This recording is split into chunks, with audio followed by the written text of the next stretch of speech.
ఆంధ్రప్రదేశ్ రాజకీయాలు ఆసక్తికరంగా మారుతున్నాయి. కూటమి పార్టీలుగా కొనసాగుతూనే సొంతంగా బలం పెంచుకోవడమే లక్ష్యంగా మూడు పార్టీలు కూడా వ్యూహాలు అమలు చేస్తున్నాయి. సీఎం చంద్రబాబు నాయుడు యూరోప్ నుంచి తిరుగు ప్రయాణమైన నిన్న సాయంత్రం దేశ రాజధాని ఢిల్లీకి చేరుకున్నారు. రీసెంట్గా పలువురు కేంద్ర మంత్రులను కూడా ఆయన కలిశారు.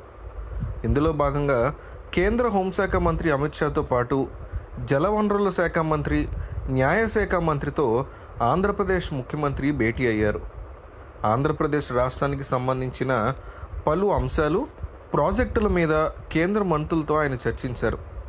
అయితే అమిత్ షాతో భేటీ వేళ రాజకీయ చర్చ కీలకంగా మారబోతోంది. కేంద్రంలో త్వరలో మంత్రివర్గ విస్తరణ దిశగా కసరత్తు జరుగుతోందని తెలుస్తోంది.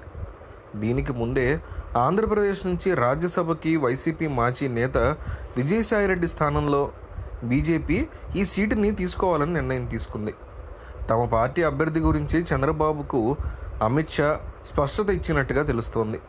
రాజ్యసభకి విజయసాయిరెడ్డి స్థానంలో తమిళనాడు బీజేపీ నేత అన్నామలైకి అవకాశం ఇస్తారని ఢిల్లీ బీజేపీ వర్గాల్లో పెద్ద ఎత్తున చర్చ నడుస్తోంది. అన్నామలైని ఆంధ్రప్రదేశ్ నుంచి రాజ్యసభకి నామినేట్ చేసి కేంద్ర మంత్రిగా అవకాశం ఇస్తారని తెలుస్తోంది. ఇప్పుడు చంద్రబాబు పర్యటన నేపథ్యంలో ఆంధ్రప్రదేశ్ నుంచి రాజ్యసభ అభ్యర్థితో పాటు కేంద్ర మంత్రిగా అవకాశం ఎవరికి ఇవ్వాలనే అంశం మీద చర్చించి తుది నిర్ణయాన్ని తీసుకోబోతున్నారు. మరోవైపు మంత్రివర్గ విస్తరణలో తెలుగుదేశం పార్టీకి మరో క్యాబినెట్ మంత్రి పదవి విషయం మీద కూడా చర్చ జరిగినట్టుగా మనకి వార్తలు అందుతున్నాయి.